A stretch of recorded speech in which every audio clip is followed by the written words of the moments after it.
City one news के साथ मैं हूं एंकर पर्सन कोमल बुखारी। पाक पतन साबिक वजीर आजम पाकिस्तान और पाकिस्तान पीपल पार्टी के साबिक चेयरमैन शहीद बेनजीर भुट्टो की 67वीं सालगिरह का केक बिलावल हाउस मछली चौक में काटा गया। केक काटने की तकरीब सादगी के साथ मुनक्किद हुई, जिसमें जिला सदर पाकिस्तान पीपल्स पार्टी मियां हुमायूं सरवर बोदला, डिविजनल सेक्रेटरी इत्तलात मियां सरवर बोदला, साबिक वाइस चेयरमैन शौकत वट्टू, साबिक काउंसिलर सरवर कलिया और दीगर मौजूद थे। रिपोर्ट हसन बुखारी से।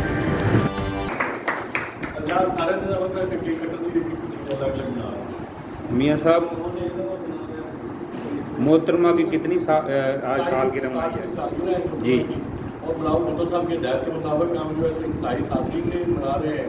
इंशाअल्लाह हम बिलावल भुट्टो साहब को प्राइवेट बनाने के लिए दिन रात कोशिश करेंगे, मेहनत करेंगे।